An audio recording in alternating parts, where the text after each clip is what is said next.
Member, so is Kristen online? Okay. Got it. Member Green? Here. Member Green's online. Member Straight? Here. And Member Hart? Here. Online. Online. Okay, so we're missing currently members Klein, Davis, and Carey. Is that right? All right. Okay. Cindy was? Okay. Member Davis, are you with us? I am. Sorry, thank Oh, you. there we go. Okay. Yeah, We got you. Yeah, it's just a little faint. All right, so as authorized by Utah Code 52-4, this meeting is being held electronically with an anchor location at the State Board of Education offices. Public may also attend electronically. So it will be streamed to the public at the USB media spot on YouTube. So we have a single action item. I'm fairly certain we didn't carry over anything, correct? So we are good. Action item 5.1 is information and action on R277-406, the Early Learning Program and Benchmark Assessments as with amendment. And we will turn it to Assistant Superintendent Nielsen and his team. Thank you, sir. Yeah, thank you, Chair. My name is Darren Nielsen. I'm the Assistant Superintendent of Student Learning for the State Board of Education, and I'm pleased to be here with Julie Clark, our Literacy Coordinator. You got an introduction to her yesterday by Superintendent Dixon. And then also I'd like to introduce you to Teresa McIntyre, our Elementary ELA Cadence Reading and PEEP Specialist as well. We've prepared some material to make sure that we're all on the same page of understanding as you discuss R277-406. Just a reminder, this item was an agenda and action item at your last board meeting. It had come through committee to the full board, but there were a lot of questions, and board members have received communications from some of your constituents on this rule. And so it was recommended that this be brought to a study session where more thought could be provided and more discussion. So we've prepared some materials we made paper copies for those of you who are in person, and for those of you who are remote, are in the backup documentation. We won't go over those in depth, but they might be available or referenced as we go through this presentation. We've also prepared about 24 slides that we'll go through fairly quickly. Again, our purpose today is to get everybody to the same level of understanding around R277-406. We'll pay particular attention to the reading on grade level determination that is recommended to be incorporated in the rule, and also the curriculum requirements that are in there. Some board members have been working on this since the last meeting, and you'll notice in backup, I think there are up to 5 versions, or 4 or 5 drafts of 406. So I think the board is prepared to be able to move forward with this today. And Chair, we're going to be rotating turns to speak, and so I don't know if it's possible to leave all 3 mics on, or if you want to rotate as we push our buttons.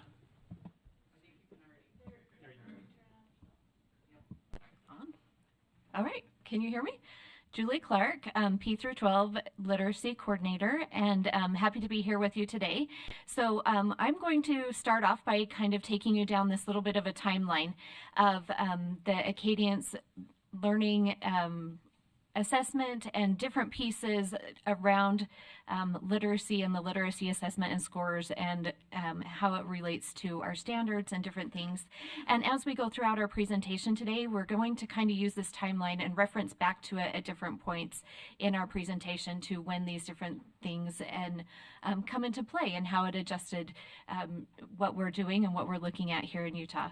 So as you can see, back in 2011, there was a benchmark assessment adoption, and that is when the requirement to have a literacy assessment was established in code for LEAs that they were required to have a literacy assessment. And then in 2013, we had our English language arts standards were adopted with the Lexile bands included in them, and we will reference that again in our presentation a little bit later on. And then in 2014, it says the state assessment benchmark established again, and that was where there were certain assessments that LEAs could select from. Instead of being able to just use any benchmark assessment, they had to, a few that they could choose from to be able to use as the benchmark assessment. And then again, also in 2014, this is when the Lexile levels were added to the DIBELS assessment. And Darren will go over that in a little bit on one of his slides as well. And then in 2015, the DIBELS was named as the state benchmark assessment. And this is when all LEAs were asked to use only the DIBELS assessment to assess their students. And then in 2016, this is where the changes took place with the DIBELS assessment, and the fourth benchmark category was added, which was the above benchmark category. This is where the at and the above benchmark designation was split, and that's where that happened in 2016. And in 2018, this is where DIBELS was renamed to the Acadience assessment, and this was due to two entities that were that combined to create the DIBELS assessment. They had a divorce of some sort, and so one company got the materials and the and all of the research behind the DIBELS assessment, and the other entity got the name of DIBELS. And so the group that got the materials and all the research behind it changed the name to Acadience. So that is why there was the shift of the name DIBELS to Acadience. It is still the same assessment, the name changed. And we, in Utah, we kept the same assessment with the Acadience as the name change. In 2018, this is when the process for identifying the reading on grade level was established. And again, Darren will go into that in our presentation. And then in 2019, this is where we added the reading on grade level designation for grades 1 through 3 on the school report card. And then in 2022, this is where SB 127 was passed, and the legislators helped to set that strenuous goal of 70% of third graders reading on grade level. That goal was established and set in code. And then in 2003, this last fall, we did a press release where we released the LEA reading on grade level percentages for their third grade students. And then here in 2004, an RFP is being developed for where they are looking at that reading on grade level comparison again. And now I'm going to turn the time over to Darren to talk about some of those things. Yeah, and just a note on the RFP, that was in the contract consent yesterday that the board selected the vendor to continue the benchmark reading assessments into the future. So there have been questions about, back when we met together in February, about what assessment are we using for reading on grade level? What's this threshold? Is it new? Is it not? This is an example from our school report card. Again, on the timeline, this was begun in 2019. We began publishing in this view for early literacy, both students reading on grade level and students making typical or better progress. This is an unscored indicator in the school accountability system, meaning it doesn't affect their overall school grade, which is one of the reasons many schools didn't attend to this until the reading on grade level was published for the legislature this last session, which brought increased attention and awareness to the process that we've been engaged in for a number of years. Again, this is just a circle of reading on grade level from my neighborhood school, and to indicate that this information has been being provided to the public as well as our educators since 2019 in a public format. Okay. Back to me over here. And so with the adjustments to 406, we wanted to include the definition of what reading on grade level is. And we originally had in there that we were defining it using that 750 Lexile cut score, but in draft 5, we've gone ahead and removed that piece from it. And we would like to define the reading on grade level with being the third grade as an equivalent to a 410 composite score on the end of year reading benchmark assessment, which is our Acadience assessment. And then the next slide. Absolutely. Is that okay? Can we pause for a minute? Do you want us to wait till the end? Okay, go ahead, Member Bogus. So just for clarity for the public, that means they would be at an entry-level 4th grade reading level. No, the composite score is created based off of how it's just there's a mathematical equation that computes their composite score based off of how they perform on each of the submeasures, and it calculates a composite score. So the 410 is just the equivalent. I'll let Darren kind of explain May I that too. clarify? Sure, you bet. I'm not really concerned about the composite number, but just that when they finish grade 3, they're prepared to start grade 4. Yes, I'm sorry. That's what that would mean in layman's terms. Yes, Yeah, yes. Sorry, I am sorry for misunderstanding. Okay, and then so we're going to oh, Kristen, go ahead. Yes, Board Member Norton. Member Norton. Yes. And where did you get the 410 as a third grade reading on grade level number?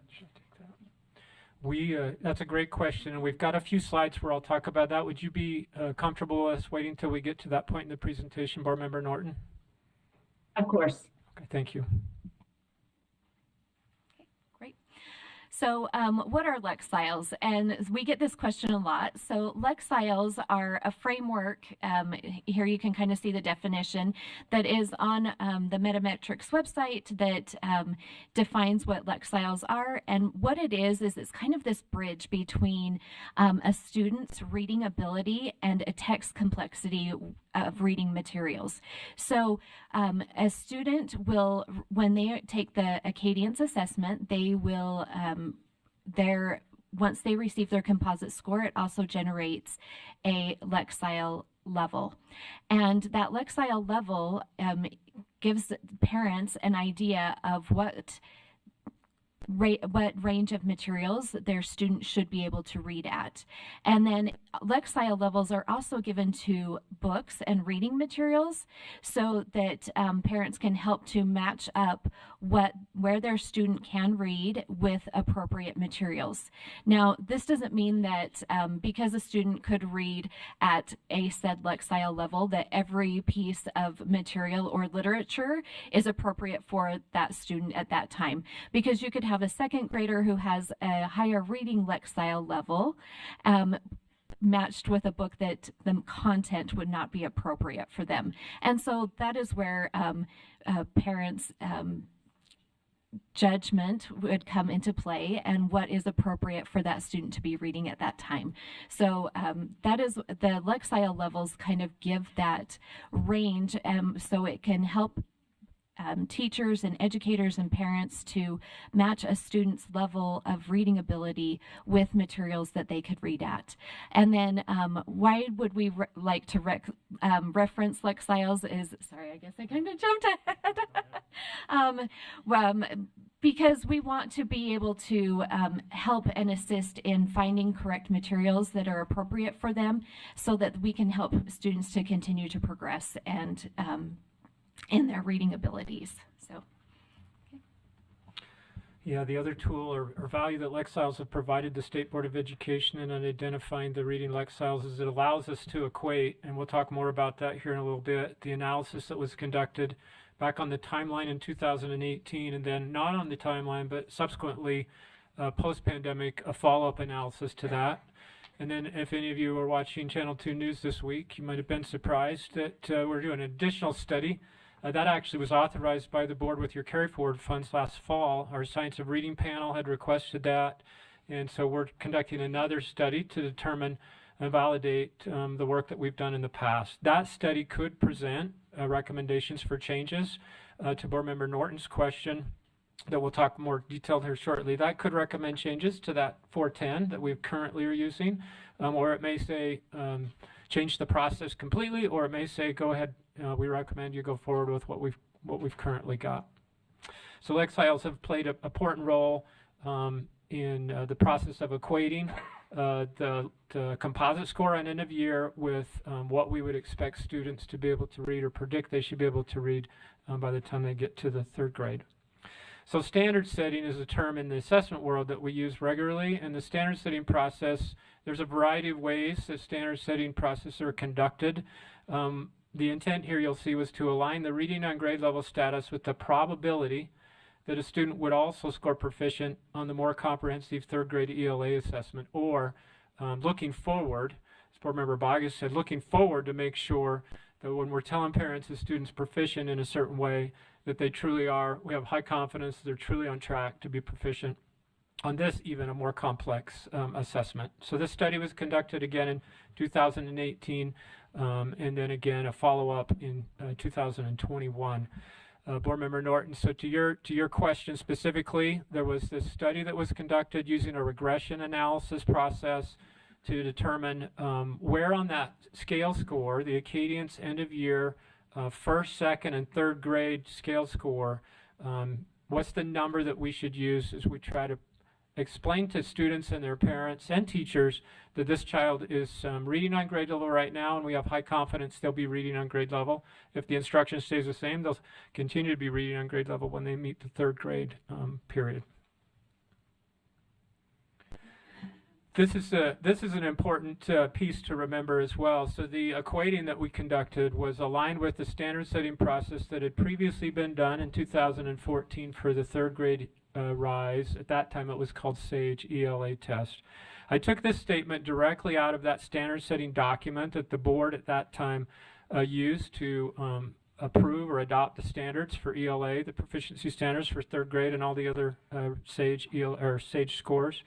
And I highlighted or bolded what I think is important to note here is that this expectation would be that students graduating from high school in Utah are college and career ready, and students in the lower grades are on a trajectory to be college and career ready.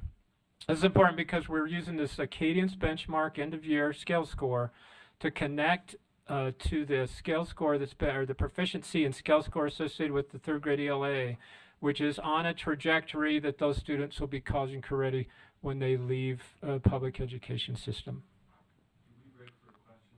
Sorry, Member Bogus? I'm full of questions, sir. Those are the best. Questions I'm wondering if you could go into the science of Lexiles and how they equate to reading. Yeah, and I don't know if I want to refer that to you. Like, it was about 4 slides back, and it said, yeah, it's a scientific approach. Could you go into the science of Lexiles and how it does that? I don't know the exact scientific studies that were conducted to determine what goes into each Lexile as far as like text, but as far as for the Lexile and the reading ability on that side, that's where they connected with Acadience, and they looked at the research on what students can be able to do based off of on their Acadience assessment, and they worked with that to align that with what like kind of what they can and can't do as far as reading and what they are ready for, and what they can like when we look at the Acadience assessment and the types of text that they're reading, and the multi-syllabic words, what they can attack, and their accuracy of those, and this way that the student scores on those individual measures and submeasures of the Acadience assessment helps them to understand what they should be able to read and their ability, and then that kind of puts it into the Lexile range. How they determined, how Metametrics determined what specific thing equates to a specific Lexile level, I don't have that research, but I could definitely look up and see if I could find some of that to send to you if you would like. I'm seeing Director Thronson. Do you want me to ask her if she wants to weigh in on this, or do you want to have do you have another question first? Oh, perhaps and I'm Go glad you for it. said you would send it to me, because I wasn't finding an answer. Yeah. And all of that, so I'm very happy that you said that at the end. And when you do, I would love to know that, or where to find evidence that this actually works. Mm-hmm. Because we talk about it, but I've never seen the evidence that it actually works. So if I could look at that, that would be awesome. Could Director Thronson. Oh, sorry. Go ahead. I was going to ask a follow-up. And evidence of exactly, could you explain more on what you mean by evidence that bringing a Lexile system in works. Okay. Yeah. Thank you. Thanks. I understand Director Thronson may want to weigh in. She may want to weigh in on this or something else. Are you with us? Yes, I would love to. Thank you. Thank I'm you. Jennifer Thronson, Director of Teaching and Learning. And so I think with this one, Lexhiles are just one of the newer ways that we measure the quantitative features of a text.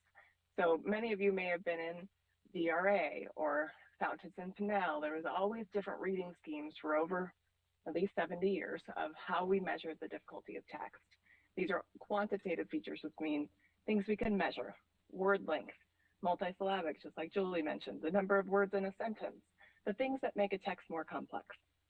And so when you're thinking about what does Lexhiles bring, it just lets you know how complex that text might be for the reader based on how unique are the words being used in that text, for example. So it's nothing more specific than that. In terms of matching kids to text, there are over 20 studies that recommend matching kids to text based on their reading, but matching them to higher text is actually more effective and kids accelerate their growth. So I'd be happy to send that list of, I think it's 23 research studies that indicate when you identify the level of text that a kid can read, and then you actually provide them with more challenging text and scaffolding, they accelerate their growth in reading. So I'm happy to send those on to the board if requested. Thank you, Director Thronson. We've got a hand up from Member Norton, but did you have a follow-up first? I did have a brief Yeah, follow-up. go ahead. And through the chair, I don't care who answers it. I'm just wondering, with SOR and everything we've done with letters, is phonics in all of this Lexile stuff?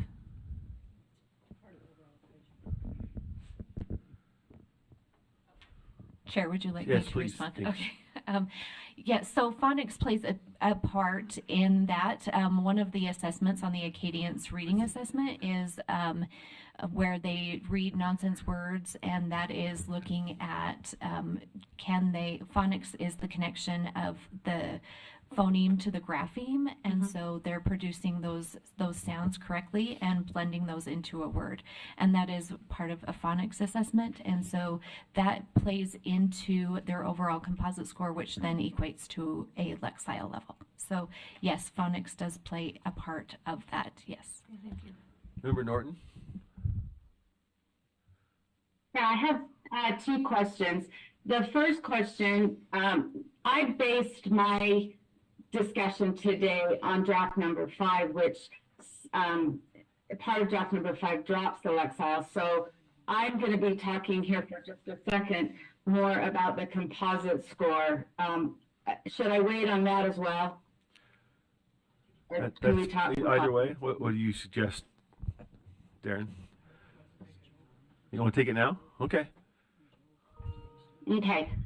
Go for it. And my second question is, are we using this Acadian as our what's the word? Our standard? Because that's what I'm hearing is with Science of Reading, we're using Acadians, and the training that we have been doing, schools has been on Acadians. And yet the information or the numbers that are listed in this most recent proposal, while they are, a 750 Lexile level is equivalent to a 410 composite score, that 410 composite score is not what Acadians lists in their manual, their assessment manual for a grade. They show that on grade level is in third grade 330 to 404, and their above grade level is 405 plus. And so I'm still not understanding, are we going to use Acadians or are we not going to use Acadians?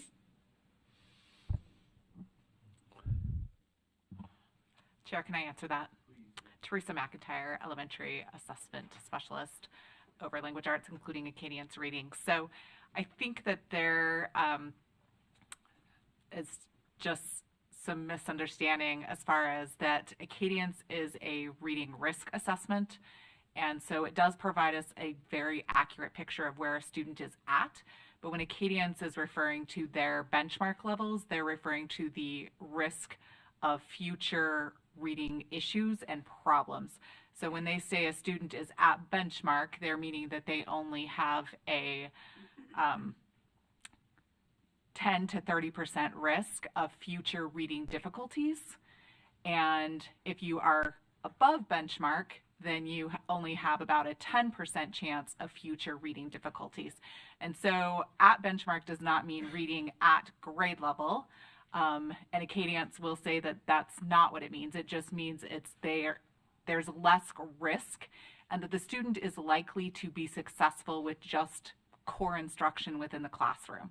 If they're below benchmark or well below benchmark, then the teacher needs to provide some reading interventions for that child, because the chance of them reaching future benchmarks on their own is decreased.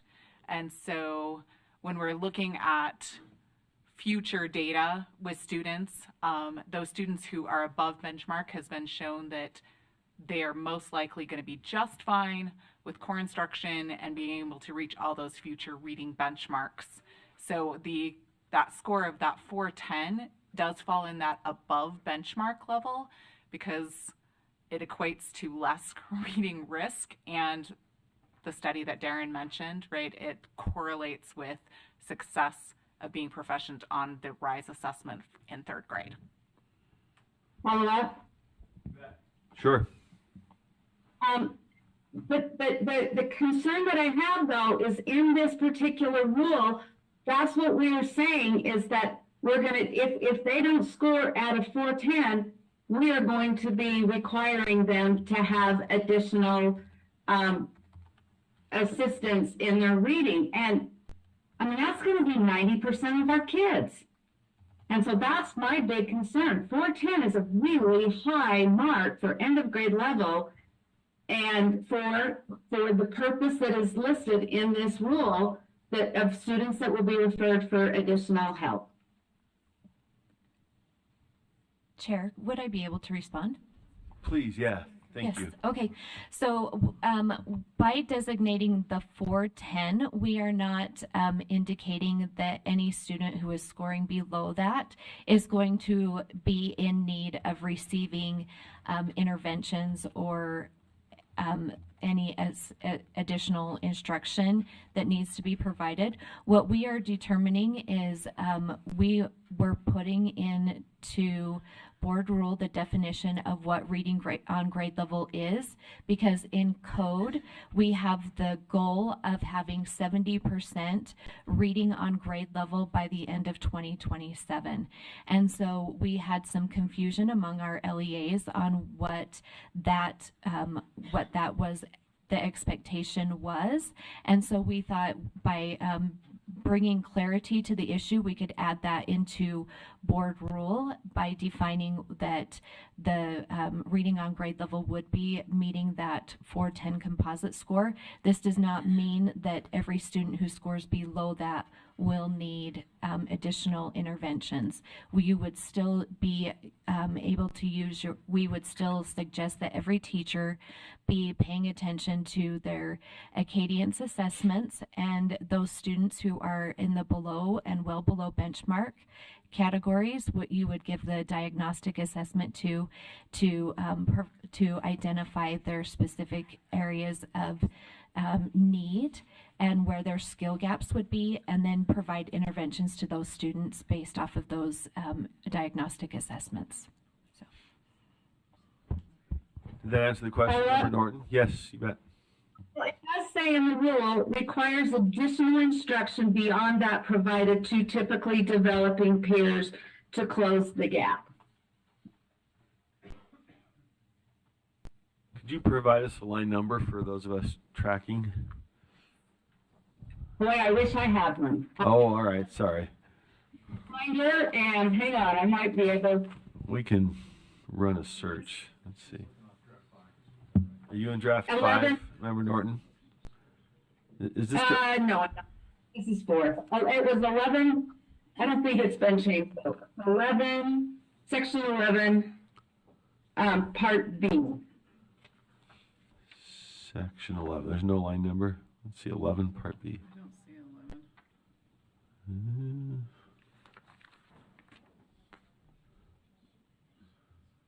So draft 4.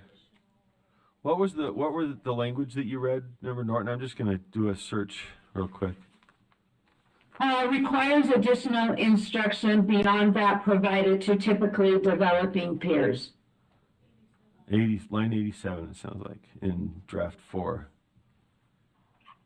Is what you're referencing. That's what I have in mind. So scoring Oh, below, draft 5 or 4, both. well below benchmark. And requires additional instruction. So it looks like that's the same language in draft 4 or 5, roughly lines 84 to 88. Scoring below or well below a benchmark means a student performs below or well below the benchmark score on reading or math, requires additional instruction. But we're Okay. saying 410. Chair, I'd be happy to answer that. Thank you. Sorry, Member Norton, I just want to make sure we were following you. Thank you. Yes, we were able to find that. So just to clarify, the setting of this reading on grade level does not change what those benchmarks actually mean. So when we look at the Acadience benchmarks, those are still going to stay the same as the score that currently is set for well below, below, at, or above benchmark. And the reference is actually that our students who score within that below or well below benchmark areas will be required to receive the interventions, which is what is currently in place. And so this setting this reading on grade level cut score does not change what is considered at benchmark as far as Acadience goes. Got it. Vice Chair Earl has a question. Okay, so I think if I'm understanding this right, it's two independent items. The reading on grade level is independent from the benchmark assessment. Maybe maybe those are getting conflated or mixed together. Am I accurate in saying those are two separate measurement tools? The one happens at the end of third grade, and we report that, and we're hoping for 70%, the reading on grade level or greater. Actually, we're hoping for 100%, right? But we want to at least get to 70%.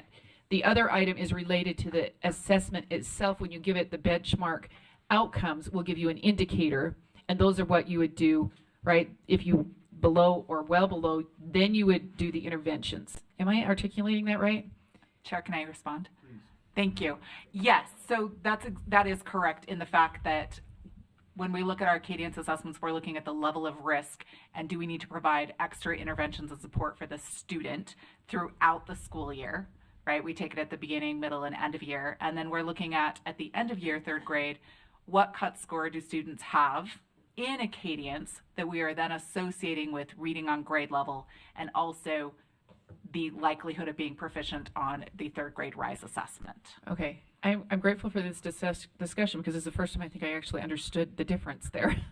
Yeah, so thank you. we're using that composite score as a measurement to determine reading on grade level, Yes. but they're not the But you're exact using same the things. benchmark measurements to do the interventions. Yes, so that's helping us know if a student is going to need additional support in order to be successful in reading. Could I follow up? I guess I can because I have the mic. So just for my own clarity, which is a step behind Vice Chair Earl's. So the benchmark will help determine whether intervention is necessary. The ROGL determines what in terms of potential action if it's not possibility of intervention. Yeah, so the benchmark determines both. The benchmark end of year assessment determines both, but if the student achieves in the third grade on their end of year composite a proficiency scale score of 410 or higher, they then would be counted in the students who we report to the legislature are reading on grade level, with the eventual goal, as Board Member Earl mentioned, that 70% at least of our students by the end of third grade are reading on grade level. So that's sort of a goal aspirational oriented measure where the other one is an immediate feedback measure for action. And how is that picked then, the 410? I'm just trying to fit it in up here. Yeah, let me go back. 410 was somewhere down in there. I'm sorry, a lot of us are learning here, but how is that chosen then along the spectrum? 410. Should I be looking at the left chart or the right chart? Yeah, and these are both indicating Lexile ranges. So the one on my left, adopted by USB in 2013, if you remember on the timeline, the Lexiles were adopted as part of the core standards, the grade bands, back in 2013. And that's the information from USBE. On the Rise side, just comes off of Metametric's website of what they publish about Lexile scores and ranges of scores. Again, there's not a nationally identified reading on grade level. This shocks a lot of people when you say, well, I wonder how many kids are reading on grade level in Utah versus Nevada versus Colorado. Each state determines how they're going to define that. So this takes us back to that standard setting process where there's a number of methodologies for that, and we used that regression analysis study. And this goes to your question, Chair. We used our regression analysis study, and the one that we used in 2021 had over 600,000 student test records to try to validate the decision on that 410 composite score of on this scale of, let's say it's 1 to 700, I don't know what it is, where on that scale do we need to say student needs to be so we have high confidence. Again, it's not a defined thing in terms of it's exact, but it provides us high confidence that when we tell a parent and student that your child in first grade and second grade are reading on grade level, third grade, that they will be college and career ready when they leave our education system. Because the correlation study we did with the composite score was connecting to this more rigorous assessment, which is known as the third grade RISE, that tests the breadth of the ELA core.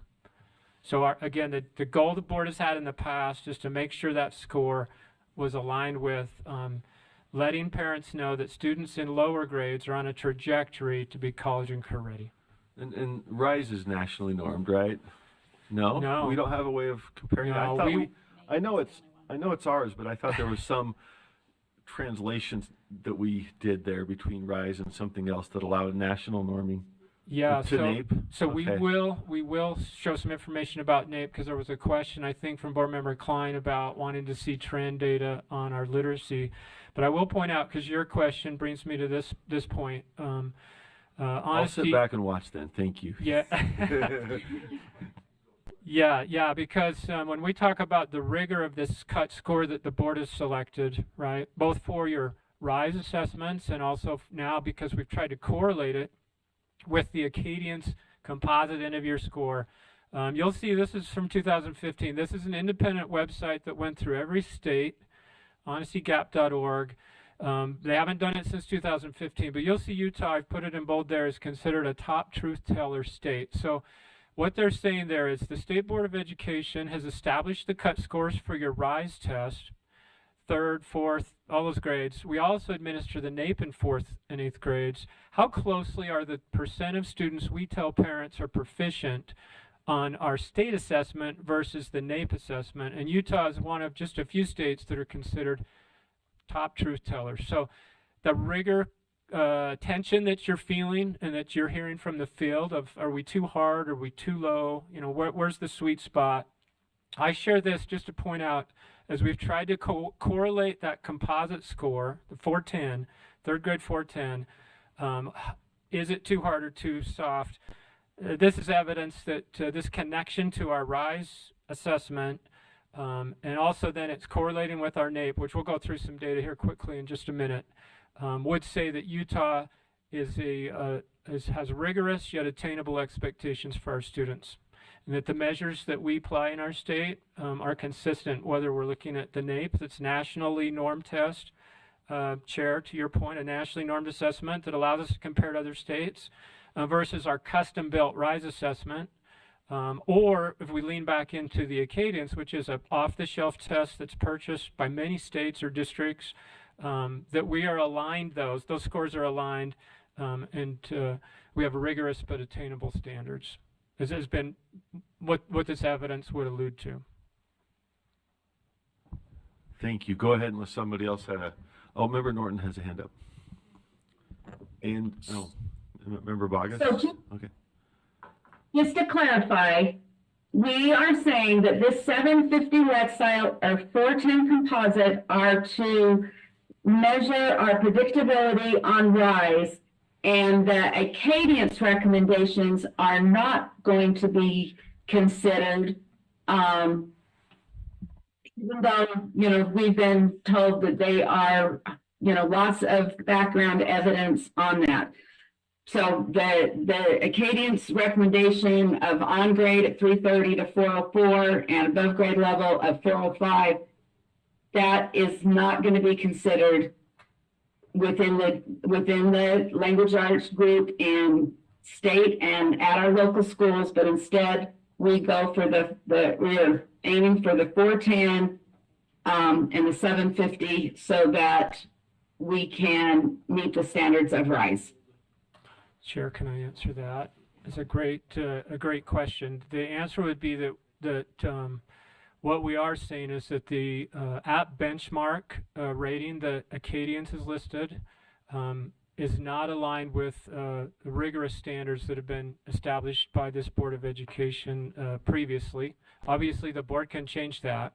And then I think, just to reiterate what I heard Teresa say earlier, the reading app benchmark a composite score that has been determined by Acadians is not intended to be used for reading on grade level. That it identifies levels of risk, and it's intended to be used to help teachers know which students they should focus additional resources above or below that cut score for Acadians of at benchmark or below benchmark is a flag that tells educators, and the rule itself would say additional interventions need to be applied if the student's below that number. And I don't know what that number is. I know it's not 410.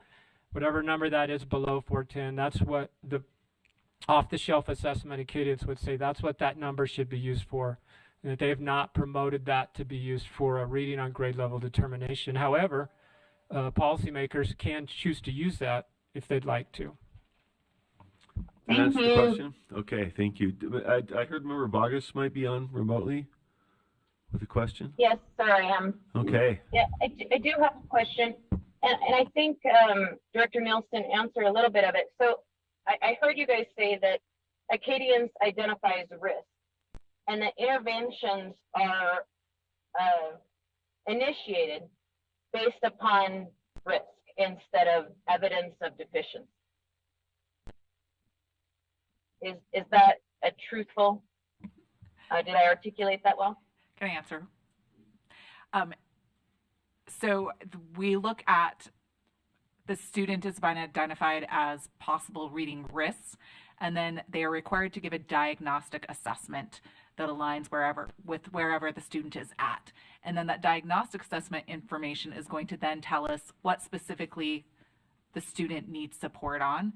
And if it comes back that the student's fine, then the schools are not required to provide interventions. So that's why we do an additional piece, because that first Acadians is considered a screener to determine students who are at risk for reading difficulties. A diagnostic assessment is going to give you more information. It's more in depth. It takes significantly more time to administer, and it pinpoints exactly what areas, whether it's phonemic awareness, whether it's phonics, whether it's maybe multisyllabic words for the student, wherever their gaps are in their literacy knowledge, and then the student receives interventions to fill in those specific gaps. And so you can't look at a student and say, oh, they have a composite score of 175, so we know that they need this. Instead, we provide that diagnostic assessment that then pinpoints it for that student. Okay, Chair, may I follow up? Yes. So I still want to clarify that we're issuing this diagnostic based upon speculated risk, not upon a skill deficiency. Go ahead. And I'm asking the question. Yes, so That seems like what you're saying. Chair, can I respond? Yes, please. So it does identify specific areas that the student is not performing as expected, and shows that there is risk for that student. And so when you give a diagnostic, you're not going to just give a wide range of diagnostics. You're going to give a diagnostic that is pinpointing the specific area that shows the student is at risk of future reading difficulties and currently is below where those cut scores are. And so Acadians really is based on years of research showing that if a student does not reach this benchmark at a specific time of year, within that specific measure, that they are likely to struggle, and that it shows that there are gaps in their reading learning, and those need to be filled. Now, it is based on that research, right? So every student doesn't always follow within those norms, which is why we say you need to give a diagnostic assessment to determine if there really are reading risks for this child,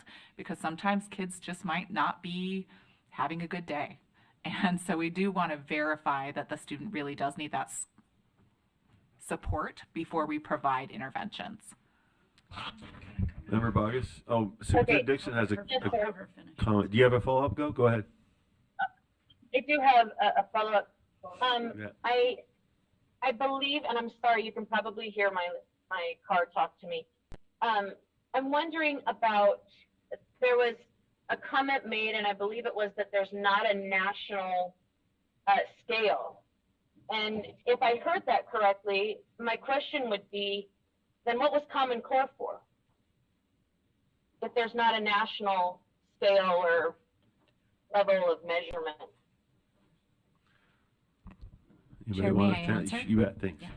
So the Common Core were standards. They were not an assessment. And so the Common Core provided common standards across states that still left each state to determine the assessment that they were going to use to measure whether or not those standards were being taught and the effectiveness of those standards being taught. So. May I follow up, Chair? Sure. So if there were standards and the assessment is based on the standards, one could argue that there's a scale, a national scale. I can take that. Yeah, so one example that might help answer the question is this board has adopted new English language arts standards, and we will operationalize those. We've been developing assessment questions aligned with the updated standards, and we'll operationalize those tests this coming school year, 24-25.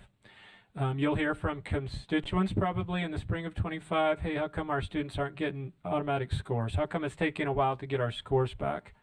That's part of the process, because we'll follow probably the bookmarking process for standard setting. I mentioned there's a bunch of different ways to do it.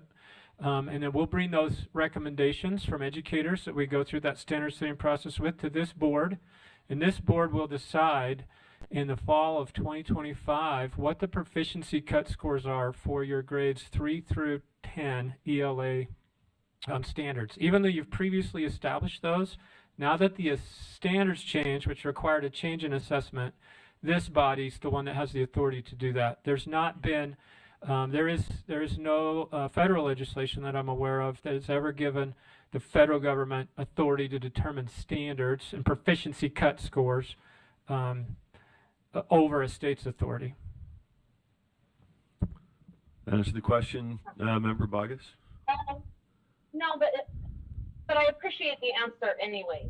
And I'll probably reach out to Superintendent Nelson offline. I do appreciate your time. Thanks. Okay, thank you. Superintendent Dixon had a comment. Thank you, Chair Moss. You know, when I'm out in the schools talking with teachers, especially in our elementary schools and conversing with teachers in the early grades, I want to know how things have changed for them over time, given the assessments that we have, the benchmarks that we're trying to set, the letters training, their materials. And I hear consistently, especially in the last year or two, that everything is coming together for them, and for many of them for the first time. Reflecting back to my own experience as an elementary teacher, I would get an end of level assessment. I think back in my day, this shows my history. I was going to say age, but that didn't sound right. I'll use history. We use the Iowa Basic, and I would get that information back as a teacher and not really know what to do with it. And now our teachers have formative assessments, they have benchmarks, and they have the skills now through more in-depth training how to intervene. So it's not just about I get this score and I don't know what to do. It's I have information all the time now, and I have a diagnostic tool wherein it can pinpoint, to your point that Julie, that you were making earlier, it can pinpoint exactly where I can give additional support and help. And that all ties in as we now look at third grade um, end of grade level, ROGL, and yet another acronym, and our RISE scores. So I appreciate hearing from teachers who used to feel like they had these disconnected numbers and tools and assessments and were struggling to make sense of it. Now it seems more, it appears to be more seamless from what I'm hearing, and teachers are expressing appreciation and joy and being able to see that they can make a difference when they have the right intervention. So there are many times when I think, oh, I wish so much that I had all of these tools at my disposal as a teacher. And that's what I'm hearing now, especially from veteran teachers who've been at this a while. So I just want to point that out to the board and the public, that due in large part to the efforts of this board, to our legislature for funding and supporting literacy, for having a statewide goal, for having rules that support it, we have a state that's on the move in literacy. And it has not been okay that half of our kids can't read. That's just not okay as a nation and as a state. So I just feel like we need to stay the course. And I've heard, remember, Vice Chair Earl and others talk about what also is a truism, and that is that kids learn and they open their little gifts at different rates.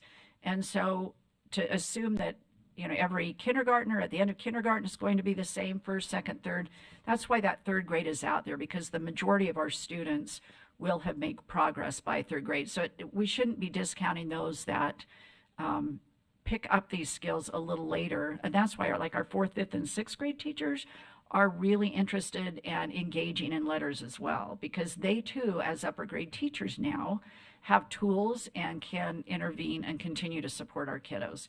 So I'm just going to put an exclamation point on the fact that as a board, you have the responsibility and the opportunity to make rules that help with this, but let's keep our foot on the gas with literacy and not be afraid when we struggle or hit a road bump. Let's stay on the same freeway and make sure all of our kiddos can get to where they need to be.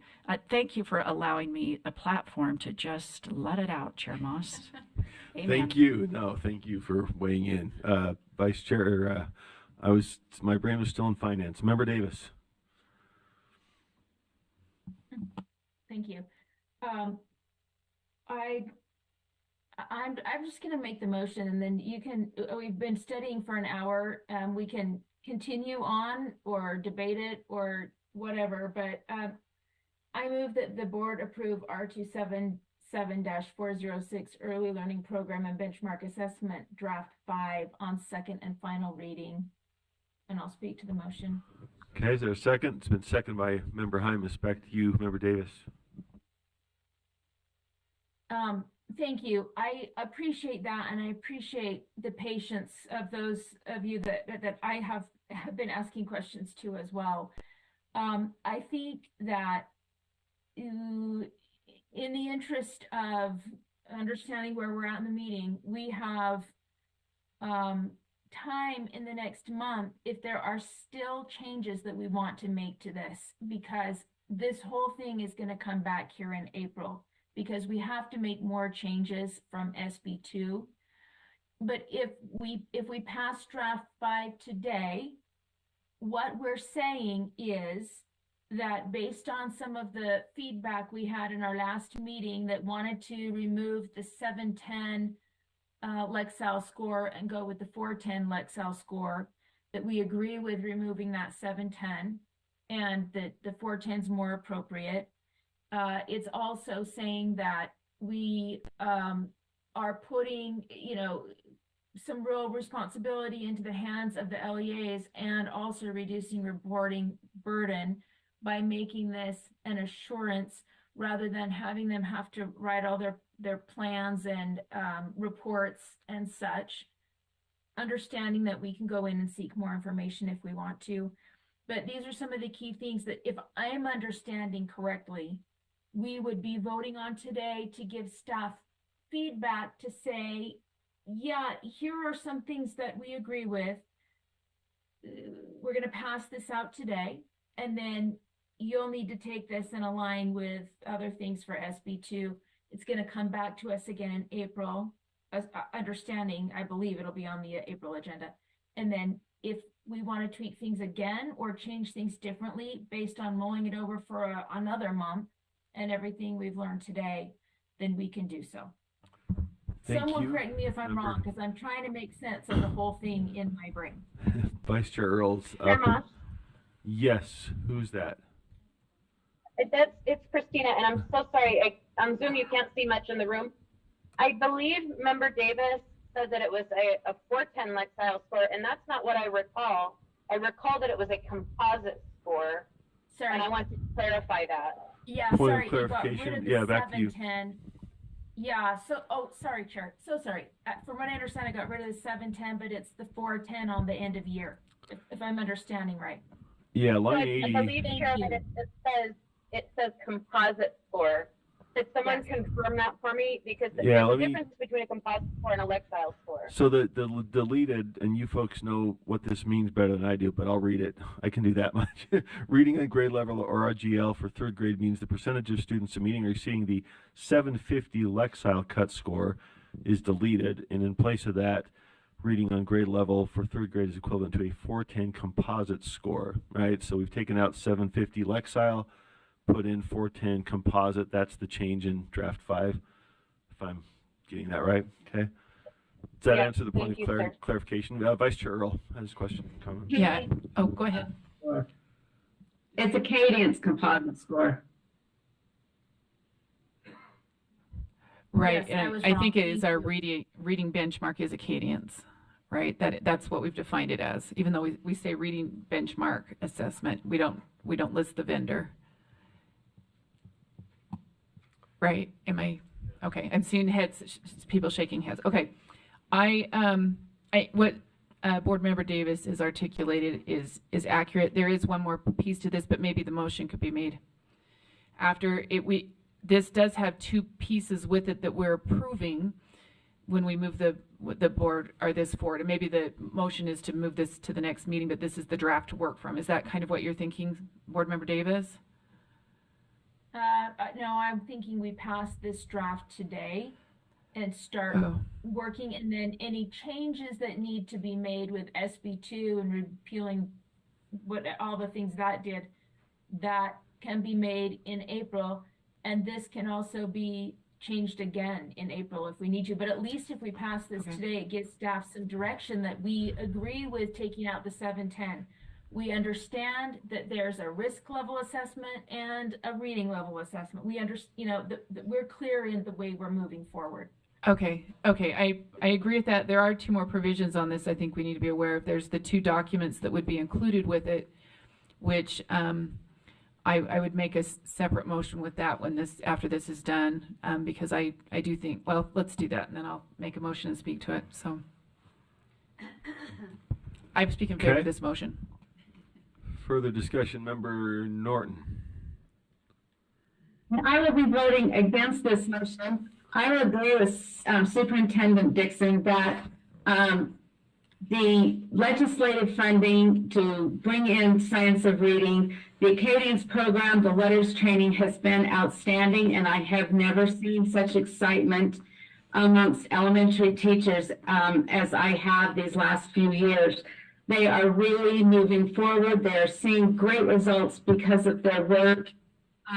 And they know that this is based on national research and that this research has proven successful in other states and is well founded. Changing this and going away from that Acadians research and upping it to 410 is going to be a very hard task for these, a very big pill for these educators to swallow. They are working hard, so hard, and they have so much passion for what they are doing, but that's going to seem just more than they can handle. For them, the level that they have been shooting for is that 405. A composite level of 405 means they've got kids that are doing well, really well. And if they've got kids in the 330 to 404 mark, they've got kids that are moving forward and doing great things. I've already heard from scores and scores and scores of administrators, teachers, literacy coordinators. 410 is just too high, and they're sick to their stomach that they are going to have to try to go even more, push harder, whatever. It will sincerely take a great bunch of the joy out of the excitement that they felt from this. And for that reason, I will be voting against it. Thank you, Member Nor. We have Vice Chair Earl and Member Davis. No? Member Davis? Go ahead, Member Davis. Yeah, okay, so listening to this makes me second guess what I'm saying, because I feel like Member Norton's our closest teacher to this level of instruction that we have on the board. But so I guess I'm asking for someone to clarify to me. I thought that getting rid of the 710 was going to resolve that concern. And then also I thought that the 410 has always been the case, that we're not increasing the level. It's always been there, and that's always been what we've had to do. It just hasn't been written in the rule because it was somewhere else. Can someone address that for us? Because I don't want to, upset the apple cart in everywhere if there are things that we're not understanding right now. So we have Member Wood and Member Straight. I overlooked you. I'm sorry. Did you want to speak to that, or sorry? Yeah, or go to staff first? If I may, I just want to clarify what I meant by keeping our foot on the gas is not sticking with the 710. I think we need clarity for our teachers, and that's why staff has worked so hard to really clarify basically what we're already doing. It's not saying we're dramatically increasing this metric. It's just clarifying the various components we have and put it into a easier metric to understand. But Darren or Julie, any of you can clarify that for me. I just wanted to clarify my comment, and I concur with Member Norton, and she's observing it firsthand, the enthusiasm, and sometimes teachers get frustrated and confused. So to me, this was a way to take away some of that confusion. But I may have created more with my comments. So go ahead and clean up after me. Take the broom, Julie. Oh, it was blinking green and I thought I did something wrong. So, yes, if I can respond, Chair. Yes. So let me clarify. Yes, it's exactly as Superintendent Dixon is explaining. The 410 has always been there. We are just defining to help align with that 70% reading on grade level goal that the legislators set for us. So that was the goal that was put into the bill of SB 127 in the 2022 session. It is a strenuous goal. A lot of the research that went behind it was what Assistant Superintendent Nelson shared, where they looked at the studies and how it aligns to the RISE. So when we see a student who in third grade at the end of the year can score at a 410 composite score, the correlation is extremely high to them being proficient on RISE as well. So it is just showing that correlation to the RISE assessment. And it's always been there. It's been there since 2018 on the timeline that you can see. And we are just putting it into rule to define, to provide clarity for everyone, for all of our stakeholders. So, Member Wood and Member Straight. May I follow up, Chair? Oh yes, sorry. Go ahead, Member Davis. Just quickly. So we are not raising anything here. It's always been there since 2018. How was that communicated? Because I think there is a feeling that we are raising something today. We're raising an expectation. So how has it been communicated, and maybe help us that way if you can, Chair, if they can. Julie, would you like that one? Yes, Sure. yeah, sure. I'll go ahead and put that one too. It has been shared in I believe in 2018, it was shared with assessment directors, curriculum directors, literacy directors, all of our stakeholders. It was provided in the accountability technical manual. We also have a document that goes over what is shared on the school report card, and we have it on a document there. It also helps LEAs to identify how they can find the information and look at the information at an LEA level on that school report card document. And we have continued to share it pretty much every year since then, since 2018, with our stakeholders to make them aware of what that reading on grade level goal is and how it equates to what is being displayed on the school report card on our website. Okay, Vice Chair Hart. No, I'm still back to Member Wood. I keep skipping, right? Well, is Member Hart's related to this? I have a different I'm question not sure. that's unrelated to Vice Chair Hart, is that a follow-up to the current question, or should we go to Member Wood?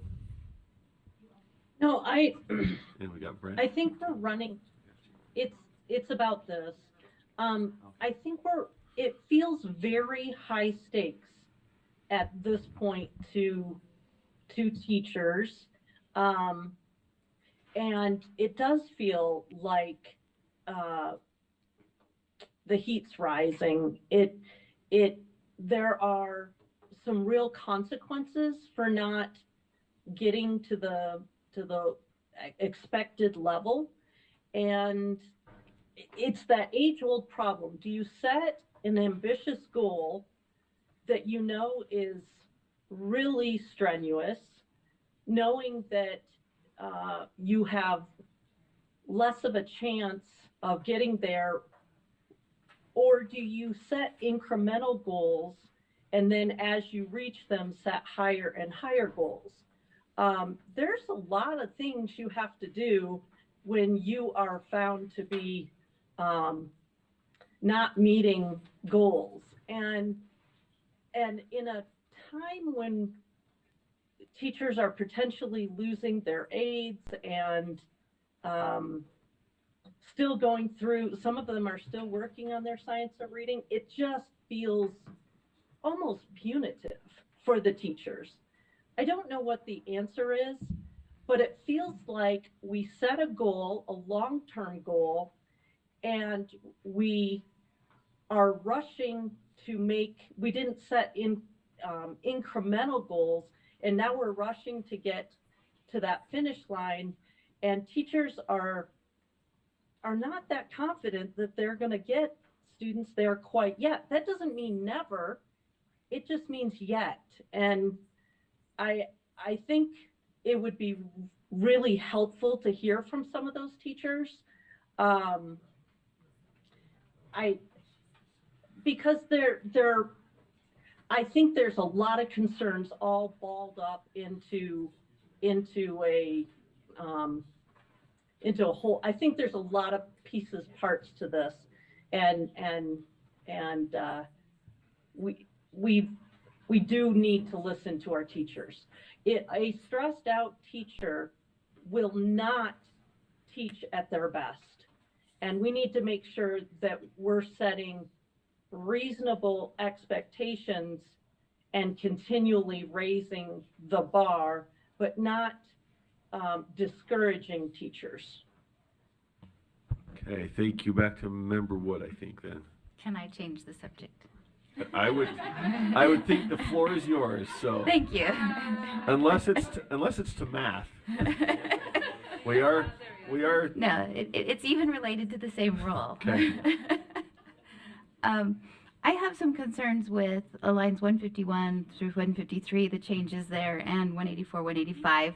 When we change something to an assurance, that feels to me like we are changing something to a check the box. And then in 184, 185, we've gone through and removed the evidence-based curriculum. Now in 53G-10306, it says every LEA shall adopt science of reading curriculum and intervention programs as advised by the science of reading panel. How will we know if we're onto a check the box, what they're using, whether it's working, where's the evidence? If we don't know what they're using, how can we help other LEAs and say, you know, if you have a really successful district that's shot up or LEA that's shot up in their scores, if we don't have that evidence information of what they're using, how do we share best practices? So can you help me understand the changes in the line items and what that's going to do Can for I us? answer that? Can I answer that? Can we? Well, We can do I'm both. the one that asked for the change, so if you want to ask them, you can. We but can do both. Yeah, go. but we this is your do- language. we actually have those items incorporated by rule that show the, you know what I mean, this is how you can measure those and stuff. We no longer have a requirement to report on a plan. So it has to be an assurance or nothing, because they no longer have to, because of the new legislation and stuff. There's no longer a requirement for this early literacy plan. There is for math. So Okay. without that, there is no assurance at all. So But, okay, so if you have the insurance, but why take out why make it just a checkbox then? Because, I mean, really, is there more? the insurance would be this, because it references the plan. There isn't a plan. Whether the plan, see, notice that it's under 8, when reviewing an LEA's plan for approval, the superintendent shall evaluate the extent to which the goals are ambition. Whether the plan uses evidence-based curriculum materials and practices that will be supported to meet the growth goals. So, and maybe I'm not fully understanding what you're saying. Maybe Well, you're telling me there's still a plan according to 178 through 181. there's an assurance document. So then there needs to be, you haven't eliminated the plan in this role. The math plan, no. But you're eliminating literacy. Unless someone correct me if I'm wrong. So, Assistant Superintendent Nielsen or Julie or whoever. there's too many. Here, let me kill my. I'm gone. Okay, I'm still trying to figure out the mic system. So there still will be a plan, because the math that is required is still in code, and so there will still need to be a reporting of. There will still need to be a plan. Whether it can be left up to you as a board to determine how you would like us to ensure that LEAs are meeting the code of having evidence-based and evidence-informed curriculum. Yes, it was changed to an assurance. If you would like something more specific, that would be up to the determination of the board on if you would like us to collect something more specific on that plan, because that is still in code that they have to have an evidence-informed and evidence-based curriculum. So that would be left up to your determination of the board.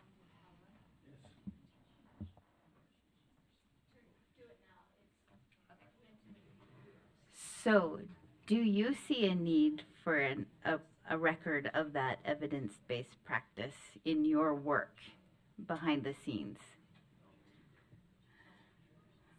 I will turn it off again. It's like hot potato with the mics. So I do think it would be beneficial for us to be able to ensure that they are meeting what is in code. So I do feel like on our end, that would be a nice way to be able to see, because with it being an assurance, it does raise the question of if they don't check the box, then what do we do? If they do check the box and we find out that they don't have an evidence informed or evidence-based curriculum, what do we do at that point? So, And do the changes in this rule take away that requirement to provide for you the actual evidence-based curriculum that they're using as in draft 5?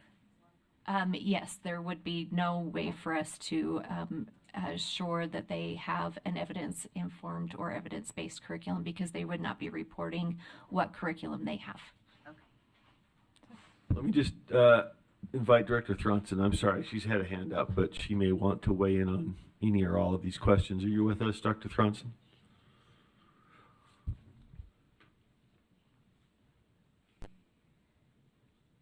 I am. Thank you so much. Right. So within this piece, I think going to Board Member Wood's question, an assurance is not defined what that is. Is it a checkbox? Is it not?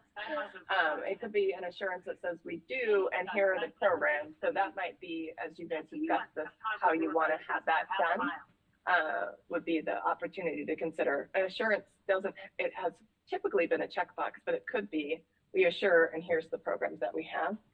And so that's an option. And then to just go back to the previous question, just real fast, this goal has been in place. I was the literacy person at that time.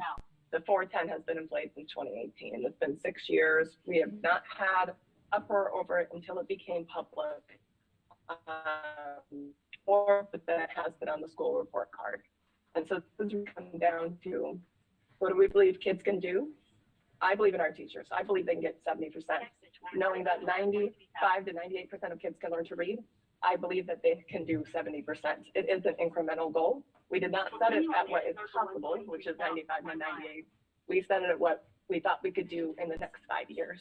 So as we think about that goal, we can lower the target, but remember, the target has been set on what it takes to be successful in the state assessment. So if we lower that, our data will no longer predict which kids are really prepared to have academic success. So I hope that gives a little more perspective to the last couple of questions. Thank you, Chair. Thank you. So 410 is 70%. Am I getting that right? That is correct.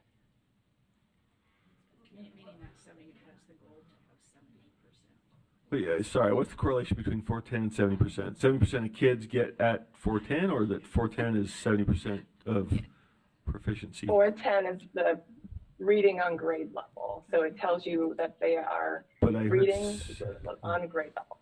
I just want to know the significance of 70%. Sorry, I heard that. What was the significance of the 70%? So 70% is what is in state code as of passed in SB 27 in 2022. That's what the legislature set as our goal, to achieve 70% of students reading on grade level.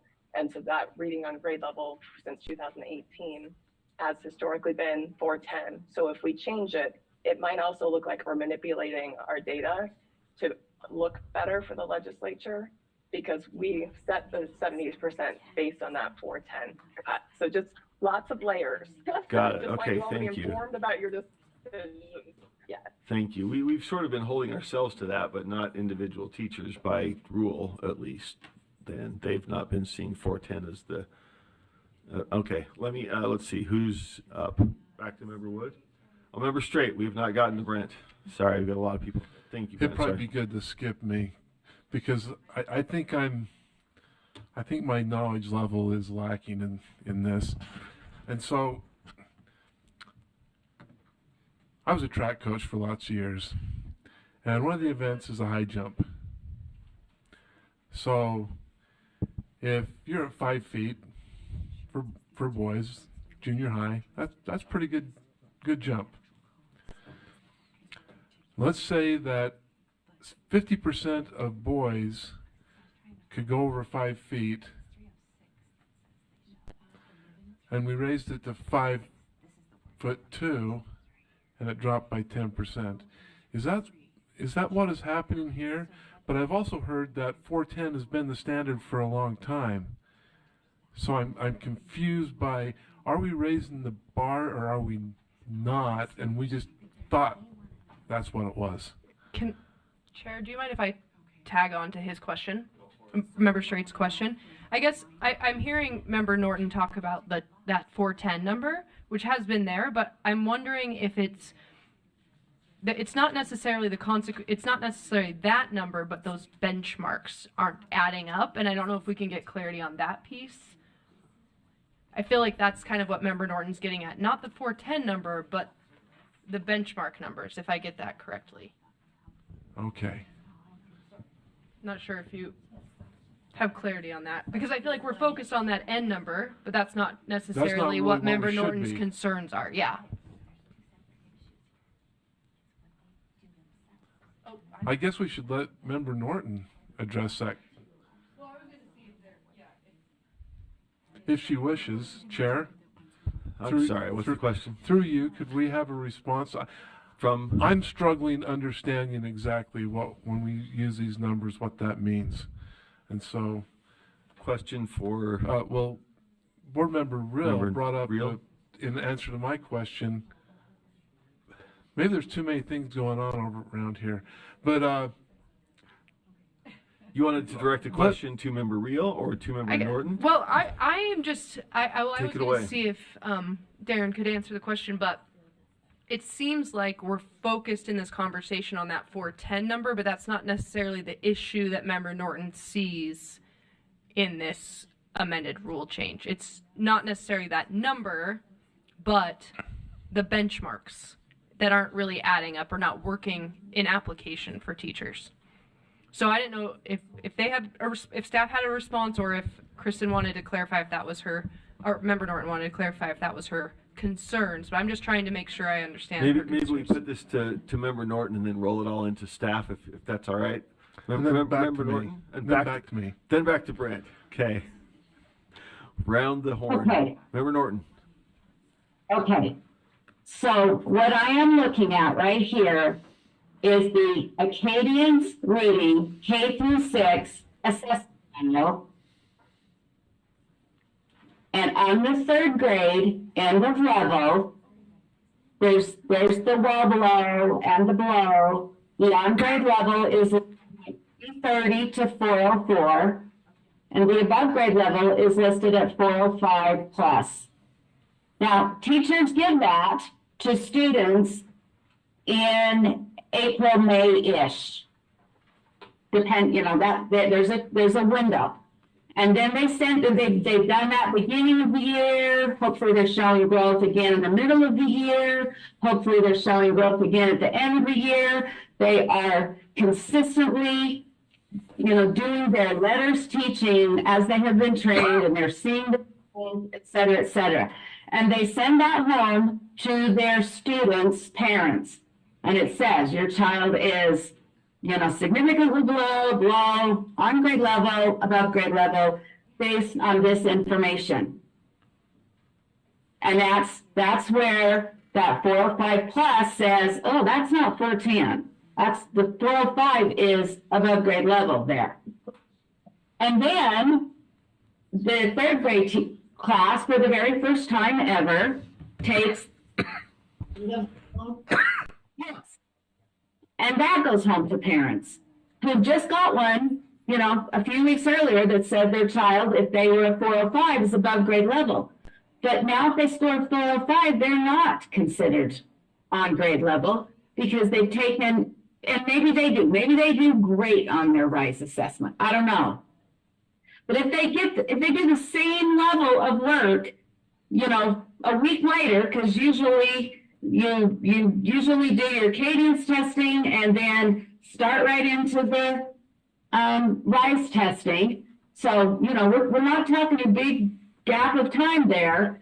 And so then that goes home to the parents. And the parents are saying, wait a minute, you've been saying all year long, my child's doing great in reading, and now they're doing horrible. Because we got this 410 number or 750 Lexile level.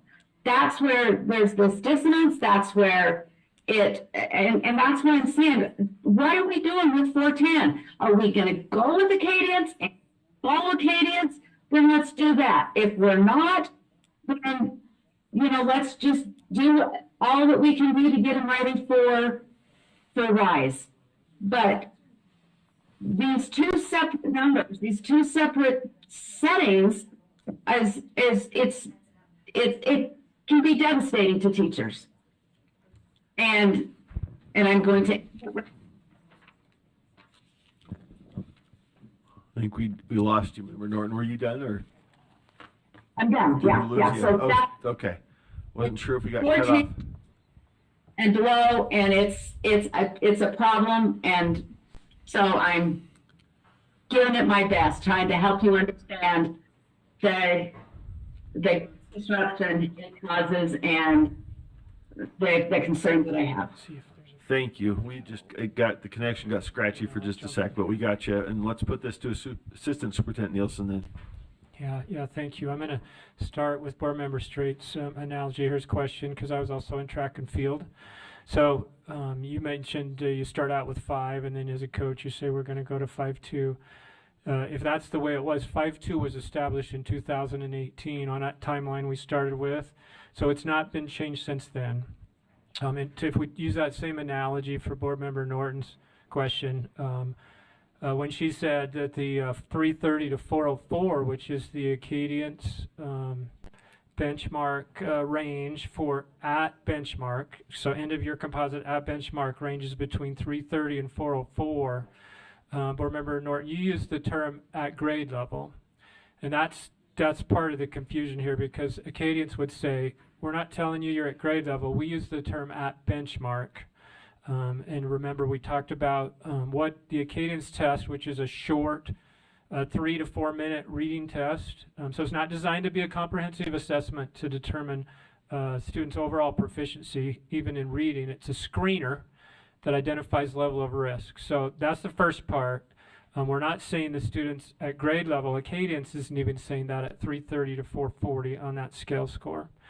That might be, for the track coach, to qualify to join the team, you've got to hit 4'5", but you're not going to be able to get into the meets unless you get to 5.2, or 5 foot 2 inches.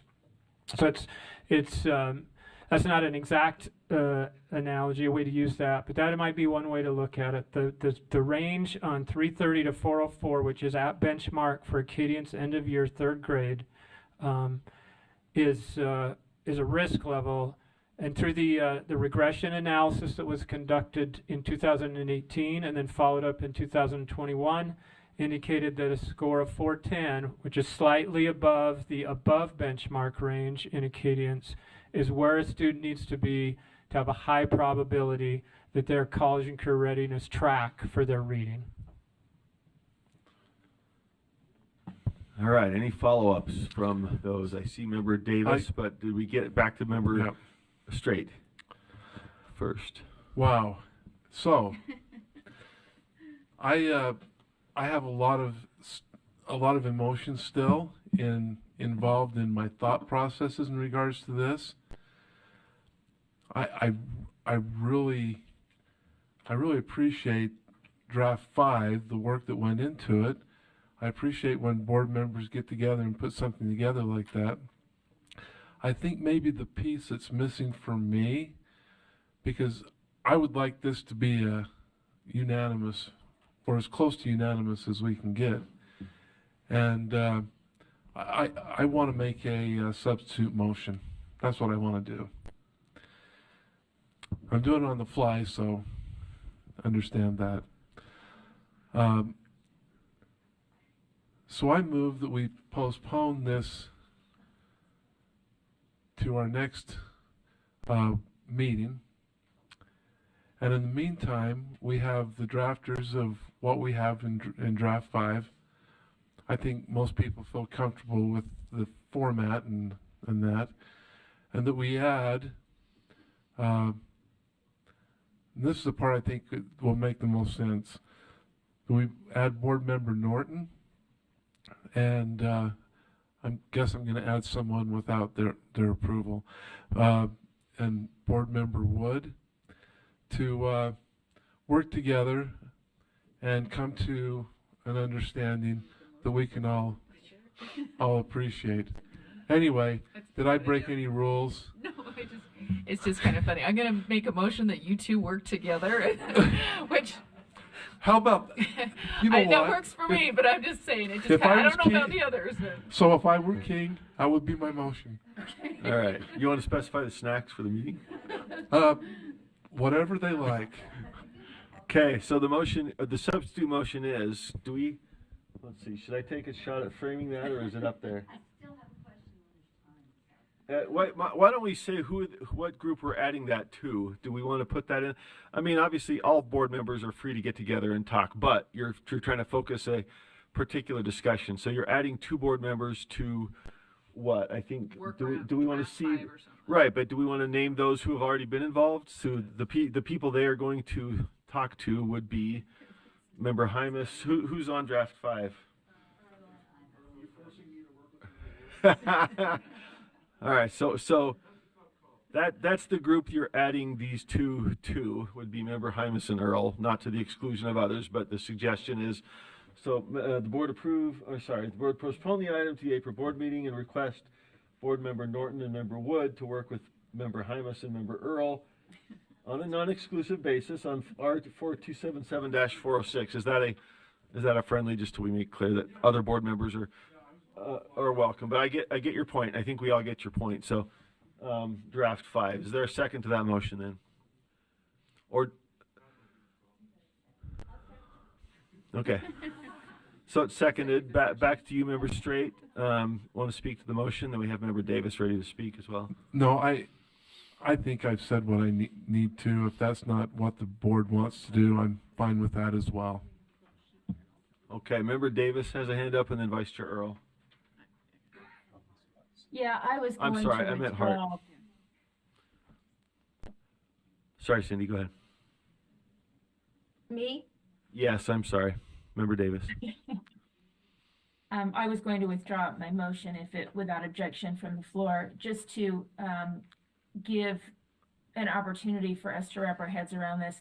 I don't think we should put names of board members in our motions. I think I'd prefer just to vote to postpone. If Member Norton and Member Wood and Member Hymas and Member Earl are all fine with it, I guess it's fine, but I'd say in the future we just make the motion and then ask those people to work together.